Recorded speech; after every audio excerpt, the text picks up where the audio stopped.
So welcome to our YouTube channel guys. आज हम करने जा रहे हैं सेमेस्टर थर्ड के जो स्टूडेंट है बीए प्रोग्राम की, उनके पास जो AEC में जो सब्जेक्ट है environmental science theory into practice second, आज हम उसका पार्ट 3 करने जा रहे हैं। हमने पार्ट 1 पार्ट 2 कर लिया है।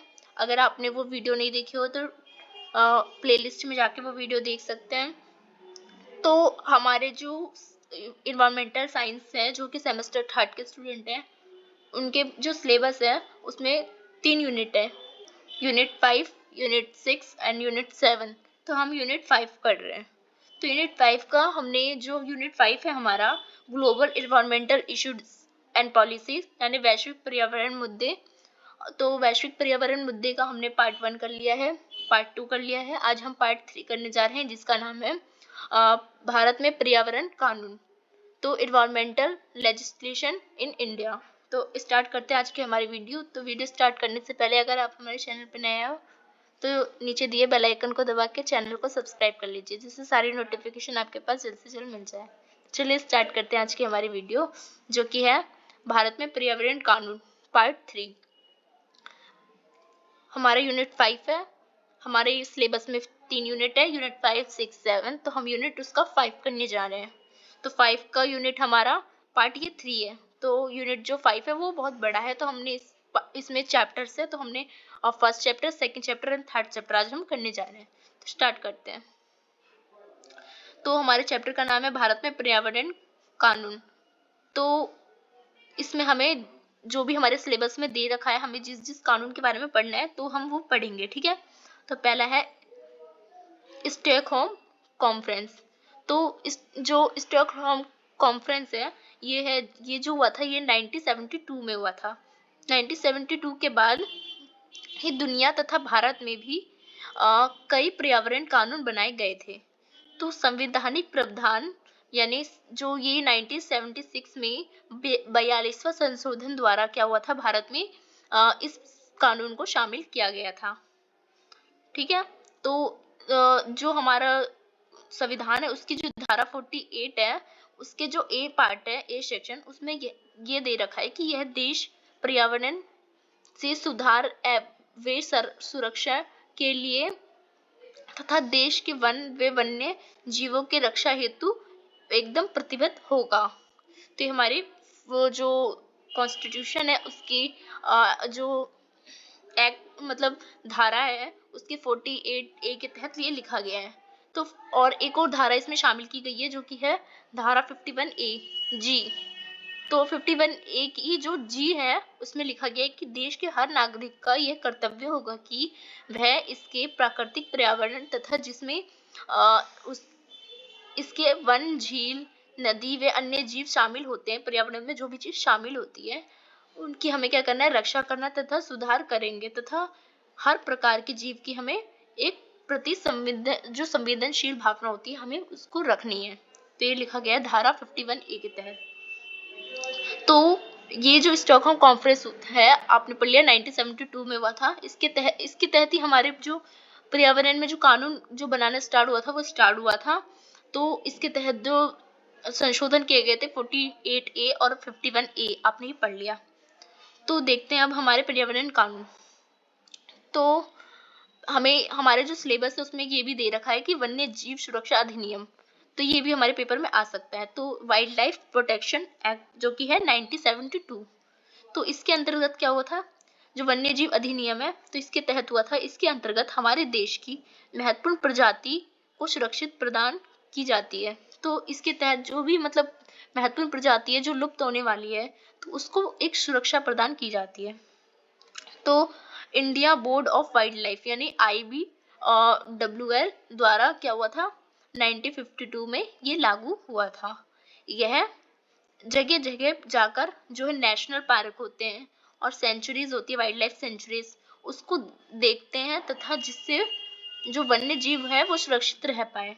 ये क्या करती है, ये काम करती है।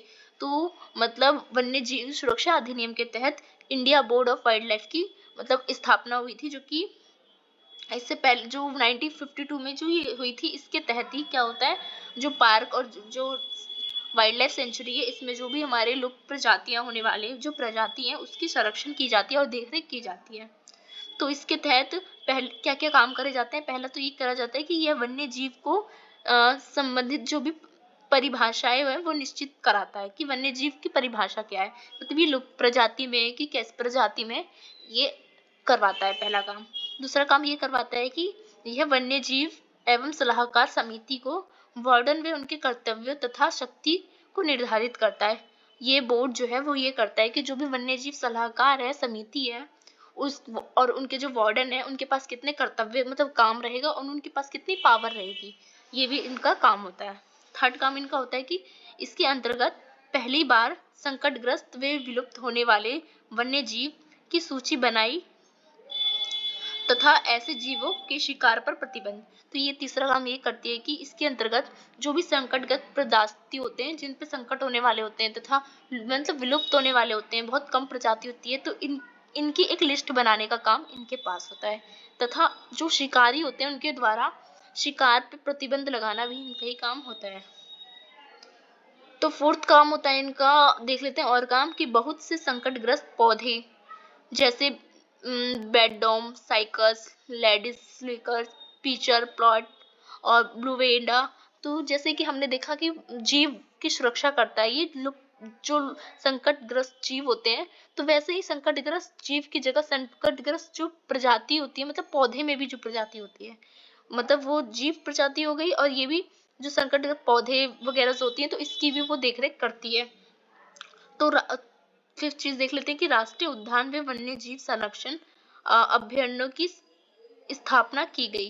तो इसके तहत ही क्या की गई, जो भी राष्ट्रीय उद्यान है तथा वन्य संरक्षण अभ्यारण्य यानी जितने भी वाइल्ड लाइफ सेंचुरीज हैं और राष्ट्रीय उद्यान है, नेशनल पार्क है, तो इसकी क्या की गई, इसके तहत स्थापना की गई। इसके अंतर्गत केंद्रीय चिड़ियाघर प्रशासन का प्रावधान किया गया। इसी के तहत क्या होता है, चिड़ियाघर प्रशासन जो होती है वो उसका प्रावधान किया गया था। तो कुछ वन्य जीव प्रजाति के लिए लाइसेंस व्यवस्था इसी के तहत की गई थी, इसी कानून के तहत। इस कानून के तहत क्या क्या की गई हम ये पढ़ रहे हैं। तो और चीज देखते हैं कि इस कानून के तहत क्या होता है, सूचीबद्ध संकटग्रस्त प्रजाति के शिकार और व्यापार पर भी प्रतिबंध लगाया गया था। जो संकटग्रस्त प्रजाति होती है उनका जो शिकार करते हैं तथा गैर कानूनी तरीके से जो व्यापार होता है उस पे क्या है, प्रतिबंध लगाया गया था। तो इसी के तहत अधिनियम का उल्लंघन करने पर जुर्माना व सजा का प्रावधान है। इसी अगर कोई इसका मतलब उल्लंघन करता है तो उसे जुर्माना जो देना पड़ता है वो इसी कानून के अंतर्गत बनाया गया है। तो नेक्स्ट देखते हैं कि संकटग्रस्त प्रजाति की संख्या बढ़ाने की व्यवस्था। तो जितने भी लुप्त प्रजाति हैं उनकी संख्या कैसे बढ़ाई जाए, तो इसका भी प्रावधान इसी कानून के अंतर्गत की जाती है। तो अब देख लेते हैं इस कानून में क्या क्या कमियां रह गई हैं। तो इसमें स्थानीय लोगों के संरक्षण के उपायों को सम्मिलित नहीं किया गया, ये इसकी कमी है, क्योंकि स्थानीय लोगों को अगर संरक्षण के उपाय में अगर सम्मिलित करेंगे तो स्थानीय लोग इन सबसे जुड़े होते हैं, तो क्या होगा, ज्यादा बेनिफिट होगा इस काम में। दूसरी चीज की नई पशु सामग्रियां जैसे कि बाघ, चीते की खाल के जो स्वामित्व के सर्टिफिकेट की अनुमति है जिससे अवैध व्यापार हो रहता है। तो कई पशु जैसे होते हैं बाघ, चीते, इन सब की क्या होता है, गैर कानूनी तरीके से इनकी चमड़ों की व्यापार होता है, तो इस पे अवैध व्यापार होता है, तो ये इसकी एक कमी है। मतलब कितना भी कानून बना ले फिर भी अवैध व्यापार होता है, इसकी एक कमी है। तीसरी कमी कि जम्मू कश्मीर में यह अधिनियम मान्य नहीं होने से बहुत से पशुओं का खाल व फर से अवैध ढंग से टोपी, बेल्ट, पर्स आदि बनाकर दूसरे राज्यों तथा जम्मू कश्मीर में तस्करी की जाती थी। क्योंकि जम्मू कश्मीर में आप जानते हैं पहले 370 धारा लगी जो थी, तो उसके तहत जो भी कानून बनाए जाते थे भारत सरकार द्वारा वो वहां लागू नहीं होते थे, वहां की अपनी सरकार लागू करती थी। तो 370 हटाने के बाद तो ये थोड़ा कम हुआ, बट क्या है 370 हटाने से पहले क्या होता था कि वहां तो कानून ये नहीं मतलब लागू होता था, तो वहां के लोगों को तो ये मतलब वो था कि वो कर सकते हैं ये सारे काम मतलब गैर कानूनी, तो वो क्या करते थे, वो ये सब टोपी, बेल्ट वगैरह, पर्स वगैरह चमड़े की बनाते थे तथा गैर तरीके से मतलब जो जैसे और राज्य हैं उसमें तो कानून लगाए पर गैर तरीके से वहां पे भेजा करते थे। तो हमने देख लिया, अब हम देखते हैं नेक्स्ट कानून। तो हमारे सिलेबस में नेक्स्ट है कि वन संरक्षण अधिनियम यानी फॉरेस्ट कन्वेंशन, हमें ये पढ़ना है जो कि है 1980। तो जो फॉरेस्ट कन्वेंशन है यानी वन संरक्षण अधिनियम है 1980, इसके तहत क्या हुआ था, इसके तहत राज्य सरकार जो है वो वनों का प्रयोग सिर्फ उनकी वन की कार्य के लिए ही करेगी। यानी जो राज्य सरकार है वो वनों का प्रयोग ओनली मतलब जो वन के हित में जो कार्य होगा उसके लिए ही करेगी, तथा गैर वन की कार्य के लिए केंद्र सरकार की अनुमति आवश्यक होगी। मतलब गैर मतलब जंगल है अधिनियम वन है, उसके लिए अगर कोई काम होगा तो केंद्र सरकार की उसके लिए जो है अनुमति है वो लेनी होगी राज्य सरकार को। तो यह सलाहकार समिति वनों के संरक्षण के लिए उचित जो राशि देगी। तो यह सलाहकार समिति को क्या करेगी, ये कानून वनों के संरक्षण के लिए एक उचित राशि देगी। और क्या है इसके काम, इसके काम है कि गैर वन की कार्यों में खनन, बांध बनाना, रेशम के लिए पेड़ लगाना, किसी भी प्रकार का सर्वे तथा खुदाई, पाइपलाइन बिछाना, वनों के अंदर खेती करना भी गैर कानूनी है। इस कानून के अंतर्गत क्या है, मतलब कोई भी वन की कार्य यानी जो भी वन के अनुरूप कार्य है, मतलब वन के हित में नहीं है, उसको कहते हैं वन की कार्य। उसमें खनन, बांध बनाना, रेशम के लिए पेड़ लगाना, खुदाई, सर्वे, पाइपलाइन बिछाना, तो ये सब क्या है, गैर कानूनी है। तीसरी चीज इसमें क्या दे रखा है कि मतलब वन संरक्षण अधिनियम में यह भी बात की गई है कि गैर वन की जो भी कार्य को परमिशन मिलती है वो उससे पहले वो जो है EIA यानी इन्वायरमेंटल इम्पैक्ट असेसमेंट वो करना जरूरी है। मतलब एक साइन होता है, एक कॉन्ट्रैक्ट होता है, वो करना जरूरी है। अगर कोई बांध बना रही है, सरकार कुछ कर रही है, तो एक ये जो कॉन्ट्रैक्ट होता है उस पर साइन करना जरूरी होता है, इस कानून के अंतर्गत होता है वो। नेक्स्ट, और इसमें क्या क्या है, इसमें है कि इसमें हम किसी प्रोजेक्ट को मंजूरी देने से पहले ये हमें आकलन करते हैं कि उससे वनों तथा पर्यावरण पर कोई भी प्रभाव नहीं पड़ेगा। अगर किसी कारण पर्यावरण को नुकसान होता है तो प्रोजेक्ट को मंजूरी नहीं मिलेगी।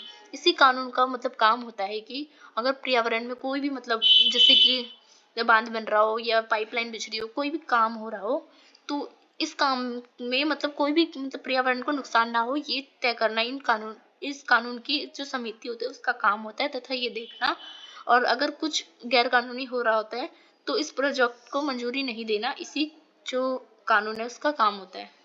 तो अब देख लेते हैं जो वन संरक्षण अधिनियम है इसकी कमियां क्या है।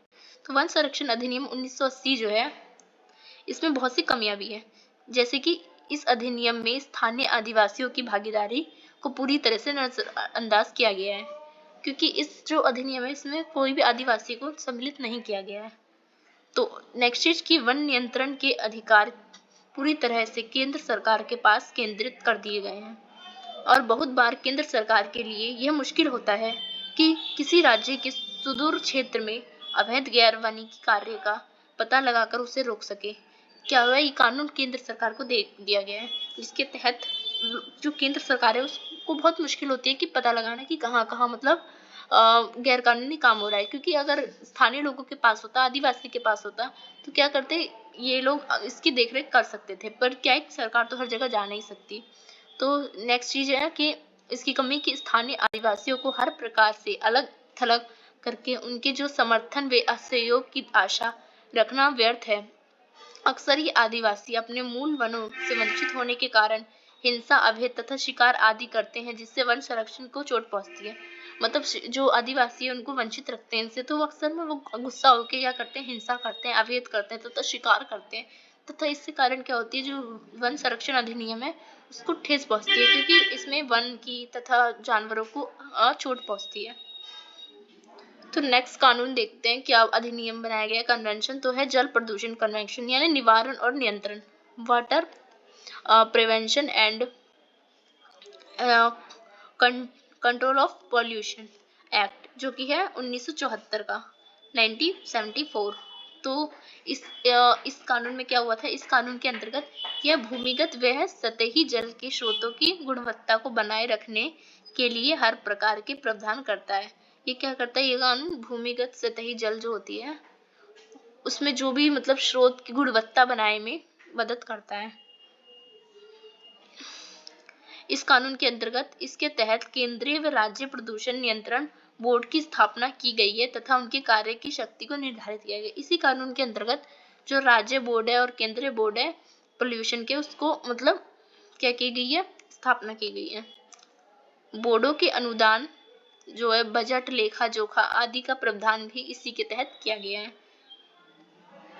तो कानून का उल्लंघन करके प्रदूषण करने वालों के लिए जुर्माना और सजा भी निर्धारित इसी कानून के अंतर्गत की गई है। तो इस कानून के अंतर्गत ही इस अधिनियम के आधार धारा 24 के अंतर्गत कोई भी व्यक्ति या उद्योग या संस्था किसी भी जल स्रोत में किसी भी प्रकार का प्रदूषण या विषैली वस्तु का विसर्जन नहीं कर सकता, जिससे कि जल की गुणवत्ता में किसी प्रकार की हानिकारक परिवर्तन हो। तो इसके तहत ही इसी जो अधिनियम है इसके तहत ये बनाया गया है। तो इसके तहत जो शक्ति है वो केंद्र प्रदूषण नियंत्रण बोर्ड और राज्य जो प्रदूषण नियंत्रण बोर्ड, दो में विभाजित की गई है। तो पहला है केंद्र प्रदूषण नियंत्रण बोर्ड, तो हम ये पढ़ते हैं पहला। तो केंद्र प्रदूषण नियंत्रण बोर्ड है जो कि सेंट्रल पॉल्यूशन कंट्रोल बोर्ड। इसके तहत क्या होता है, ये जल प्रदूषण के निवारण व रोकथाम के लिए विषय में केंद्र को सलाह देता है। तो जल प्रदूषण के निवारण व रोकथाम के विषय में केंद्र को मतलब सलाह कौन देता है, केंद्रीय प्रदूषण बोर्ड ही देता है। तो यह प्रादेशिक प्रदूषण नियंत्रण बोर्डों को सलाह व मार्गदर्शन प्रदान कौन करता है, यही करता है।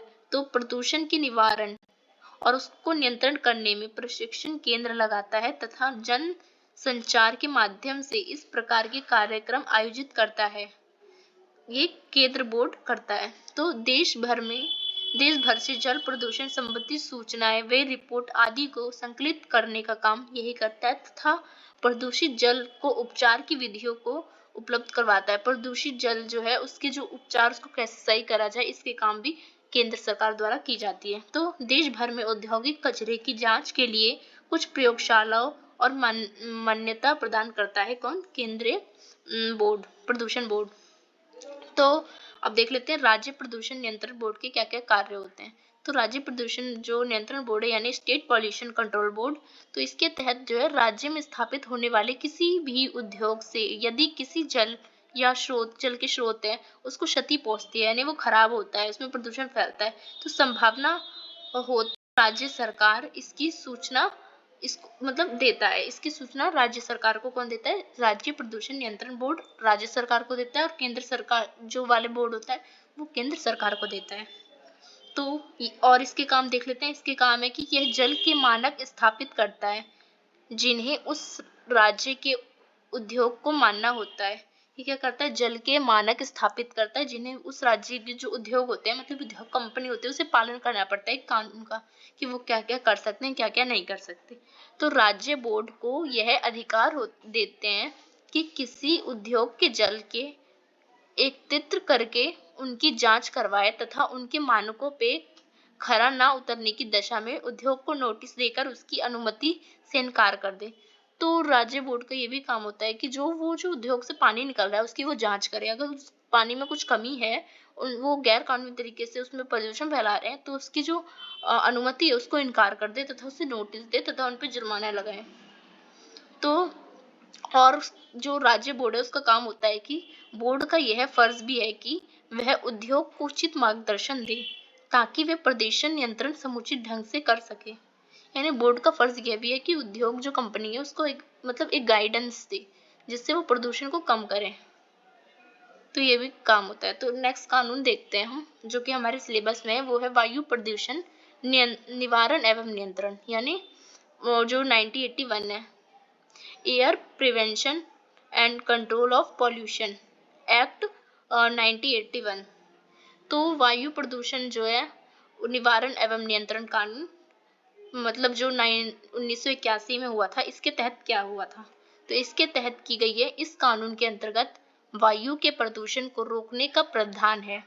इसकी धारा 21 और 22 में कहा गया है कि कोई भी व्यक्ति या उद्योग या संस्था यदि राज्य बोर्ड द्वारा निर्धारित मानकों से अधिक प्रदूषित तत्व वायु में विसर्जित करता है यानी फैलाता है जितना निर्धारित किया गया है, तो क्या होता है और वायु को प्रदूषित करता है तो उसे कानूनी अपराधी माना जाएगा इसके तहत।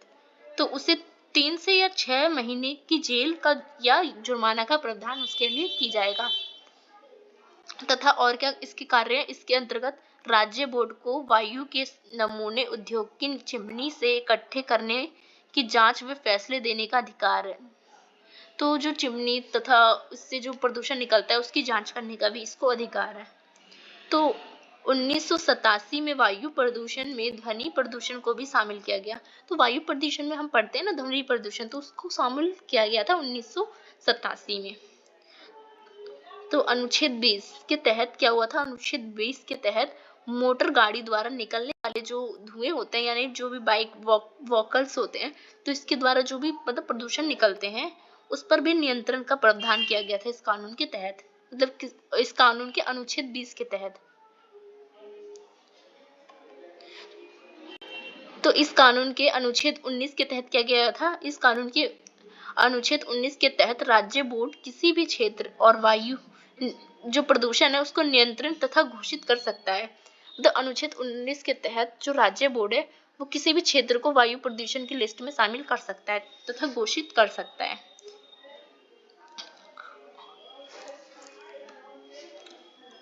और क्या है कि जल अधिनियम में 28 तथा वायु अधिनियम में 31 के अंतर्गत जो है एपेलेट अथॉरिटी का प्रावधान है।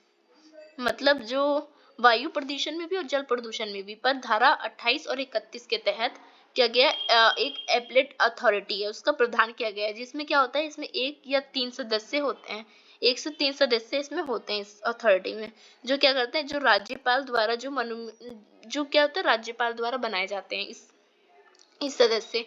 ये क्या करते हैं, यदि किसी भी उद्योग को राज्य बोर्ड के फैसलों से शिकायत है, यानी किसी भी मतलब कंपनी को राज्य बोर्ड से कोई शिकायत है, तो वह क्या करेगा, वह 30 दिनों के भीतर ही एपेलेट अथॉरिटी को अपील कर सकता है। इसके तहत क्या करेगा, वो अपील करेगा और ये जो अथॉरिटी है वो क्या करेगी, दोनों पक्षों को सुनेगी और शीघ्र मामले को निपटाएगी। तो ये एक तरफ से एक अदालत जैसा काम करती है जो दोनों के पक्षों को सुनती है। तो नेक्स्ट कानून देखते हैं। हमारा नेक्स्ट कानून है हमारे सिलेबस के अकॉर्डिंग पर्यावरण सुरक्षा अधिनियम, जो कि है 1986, यानी एनवायरमेंटल और प्रोटेक्शन एक्ट, जो कि है 1986। तो इसके अंतर्गत क्या हुआ था, तो ये अधिनियम 19 नवंबर 1986 के अंतर्गत इंदिरा गांधी के जन्म दिवस पर क्या किया गया था, लागू किया गया था। तो यह पर्यावरण में जल, वायु जो है इनके आपसी संबंध तथा उनका मनुष्य व अन्य हर प्रकार के जो जीव पदार्थ है उसके संबंध में सम्मिलित किया गया था कि उसका कैसा इम्पैक्ट पड़ता है। तो पर्यावरण प्रदूषण का अर्थ यह है कि किसी भी प्रकार के ठोस, द्रवण तथा जो भी अथवा गैसीय है वो इतनी मात्रा में उपस्थित हो जो पर्यावरण के लिए किसी भी प्रकार का हानिकारक हो या होने की संभावना रखती हो। तो ये क्या होता है, पर्यावरण प्रदूषण होता है। तो इस अधिनियम के तहत केंद्रीय प्रदूषण नियंत्रण बोर्ड को शक्ति दी गई है कि वह जो पर्यावरण संरक्षण तथा उसमें सुधार को करे, तथा राज्य प्रदूषण नियंत्रण बोर्ड को इसका क्या करना होगा, सहयोग करना होगा। तो जल, वायु, मृदा और मानक अलग अलग क्षेत्रों में उद्देश्यों के लिए निर्धारित इसमें हो, मतलब जल में भी, वायु में भी, मृदा, इन सब प्रदूषण को देखता है। तो प्रदूषकों की सर्वाधिक अनुमति योग्य मात्रा निर्धारित होती है। तो विस्फोट व संकटजनक पदार्थ के बनने तथा रखने व वाहन करने व विसर्जित करने के कड़े नियम निर्धारित इसके तहत होते हैं। मतलब जो भी विस्फोट जैसे मतलब संकटजनक पदार्थ होते हैं, जैसे बॉम्ब, जैसे आंसू गैस पे भी मतलब बैन लगाया गया था, तो ये इसके तहत होता है। तथा इसके तहत एक समिति भी की गई थी जिसके में बहुत सारे देशों ने जो भी उसके मतलब बम वगैरह थे तो उसको नष्ट कर दिए गए थे। तो 1994 में पर्यावरण सुरक्षा जो सुरक्षा नियम है उसमें क्या हुआ था, उसमें एक संशोधित किया गया था। तो इसके तहत क्या होता है, विभिन्न विकास परियोजनाओं के लिए जो है जो EIA है उसका प्रावधान किया गया था।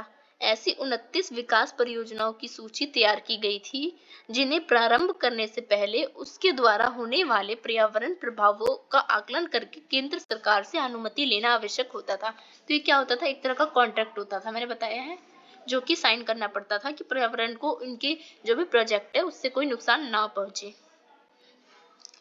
तो नेक्स्ट जो देखते हैं हमारे सिलेबस के अकॉर्डिंग जो है वो है वन अधिकार अधिनियम 2006 यानी scheduled tribes and other levers जो है रिकॉन्सिलेशन ऑफ FRA मतलब तो 2006 यानी 2006 एक्ट। तो इसके तहत क्या हुआ था, मतलब वन अधिकार अधिनियम के तहत, पहले इसका परिचय जानते हैं।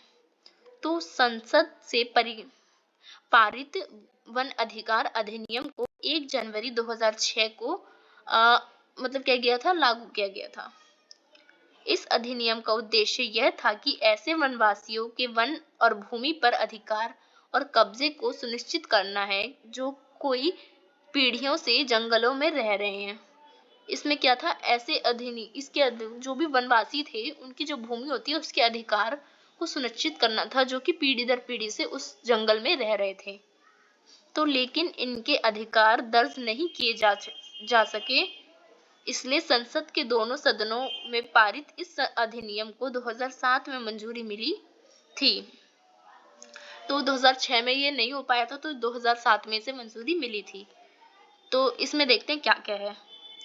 प्रदत्त अधिकार यानी व्यक्तिगत वन अधिनियम यानी IFR। तो इसके तहत इसमें क्या हुआ था, यह कानूनी रूप से वन भूमि का स्वामित्व धारण करने का अधिकार है, यानी कानूनी रूप से वन की जो भूमि है उस पे अपना अधिकार प्राप्त करने का एक कानून है, जिस पर वनवासी समुदाय और कृषि कर रहे हो वो 13 दिसंबर 2005 से पहले तो उनकी वो भूमि हो जाएगी। मतलब वनवासियों का एक कानून था जो कि वो उनकी भूमि के लिए बनाया गया था, उनके स्वामित्व के लिए। दूसरा है सामुदायिक अधिकार यानी CRS। यह है लघु वन उत्पादों को उन्हें गैर कष्टान वन उत्पाद यानी NTFP भी कहा जाता है।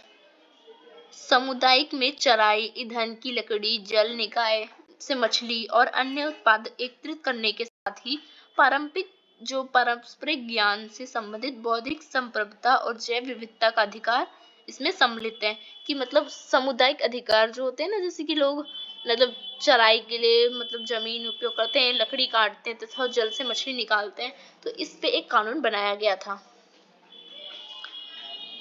सामुदायिक वन संसाधन मैंने CFR अधिकार। तो इसके तहत क्या था, धारा 3 है उसका एक पार्ट है, उसके अंतर्गत वन पर सामुदायिक शासन, जो भी मतलब वन में सामुदायिक शासन जो होते थे उसके लिए एक संसाधनों की सुरक्षा तथा पुण्यधार संधारणीय उपयोग हेतु वन संसाधनों की संरक्षण या प्रबंधन संबंधित प्रावधान किए गए थे। तो इसके अंतर्गत क्या था, CFR जो अधिकार है उसमें वन अधिकार अधिनियम यानी FRA 2006 को सर्वाधिक सशक्त बनाने वाला प्रावधान है, क्योंकि यह वन विभाग से लेकर वन प्रशासन पर जो है ग्राम परिषद के नियंत्रण को पुनरुपित करता है, जिससे देश के औपनिवेशिक वन शासन को पूर्ण स्वरूप से लोकतांत्रिक बना दिया गया। ग्राम सभा द्वारा FR प्रबंधन समिति जो है CFRMCS का गठन किया गया। इसके तहत जो है वन में जो गांव है उसमें एक मतलब मुखिया बनाया जाता है। तो राहत और विकास संबंधित अधिकार, तो वन संरक्षण हेतु प्रतिबंधों के अध्ययन अवैध ढंग से उन्हें यानी बलपूर्वक स्थापित करने के मामलों में पुनर्वास बुनियादी संविधानों का अधिकार प्रदान किया गया। यह एक महत्वपूर्ण अधिनियम है जो कि एकत्रित संरक्षण और लोगों को आजीविका के अधिकार प्राप्त करने का ऐतिहासिक अवसर प्रदान करता है। वन भूमि पर जो वन अधिकार की अधिकतम सीमा 4 हेक्टेयर होती है, यानी 4 हेक्टेयर से ज्यादा कोई मतलब इस पर अधिकार नहीं कर सकता। तथा इसके अधिकार का ये कानून है। तो इसके लक्ष्य क्या थे, आप जानते हैं। तो इसके लक्ष्य थे कि प्राकृतिक संसाधनों के संरक्षण एवं प्रबंधन पर विशेष ध्यान दें तथा वन अधिकार को चिन्हित कर उन्हें एक संरक्षित करना।